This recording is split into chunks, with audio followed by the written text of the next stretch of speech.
Each night, Ma uncoiled her braided bun and dropped hairpins in her lacquered box painted with Emilian and his magic pike.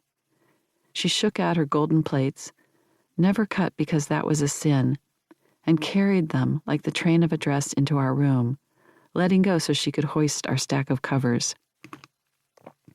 She tucked the heavy wool blanket beneath our chins and perched on our bed, careful not to sit on her hair. Rubbing her swelling belly, she asked, "Russian ending or American ending?" Bedtime was the only time I felt sympathy for my big sisters, knowing that Ma and Pa had slipped away one day without them. It was hard to sleep stewing over that, and I worried that my parents might want to begin again.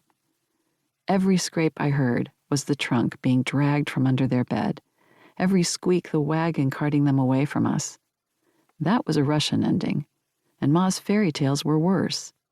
For every wish come true, there was a catch, and you could easily end up worse off than where you started. She told us about the wolf who promised the bride a ride to her wedding if she climbed on his back, and instead, he ate her. "Eyelash to toenail," Ma growled, tickling us three. Kostya, flailing to escape, smacked baby Pearl, who sprayed tears like a watering can.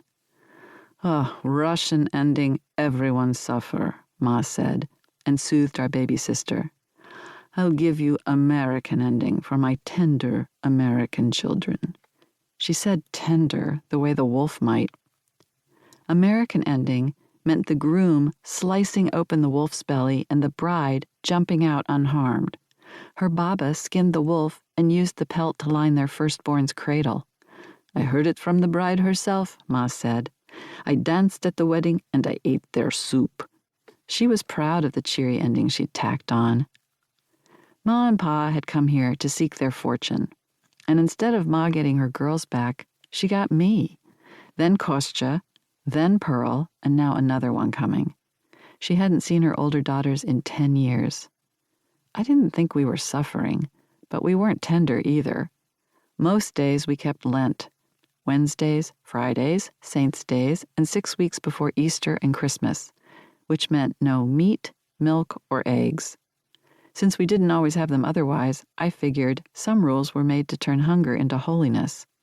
Why else? And why so many rules? I dared to ask one night at supper. "You want we should be new old believers?" Ma asked, then laughed at the impossibility of such a thing. "Katya, what nonsense," Pa scolded. He told me and Kostya to wipe the smiles off our faces. "Amerikansky," he hissed. Got that right, I'd thought, biting the inside of my cheeks to stop myself from grinning. Americans, with their carnivals and crusted fruit pies, their mail-order catalogs and money-back guarantees. Americans, not expecting the worst. So I wasn't expecting it when he knocked me on the forehead with his spoon. Russian ending or American ending? The wolf ate the bride either way. In Ma's telling, the bride was cut free from the dead wolf's belly and lived to tell the tale. Another night, I imagined, the bride might be spared, only to have a wolf eat her baby in the spring. Ma touched her lips to my forehead, finally cool after a long bout of scarlet fever. "You'll live," she said, and crossed herself. She took her leave, and each footfall across the creaking floorboards rattled the crooked window frames. At the top of our hill, winds got smacked around and whined through chinks in the bricks, or maybe it was someone's Ma. Our flimsy house shivered as if spooked. Lying like a body on top of me, the thick wool blanket weighted down my chest and scratched my bony ankles. If I didn't fan my feet out, the blanket squashed my toes, though I'd be a shivering, miserable mess without it. I was grateful Ma and Pa had carted the blanket all the way from Suwalki and fretted about what was coming. Sleep whistled its lullaby through Kostya's crooked nose, and Pearl's pudgy thigh, thrown across my belly, pinned me down snug against her. Even so, I slept guardedly, as if two forsaken sisters might ride a wolf into the house and up the stairs, knocking the three of us to the floor to claim our bed. Chapter 2.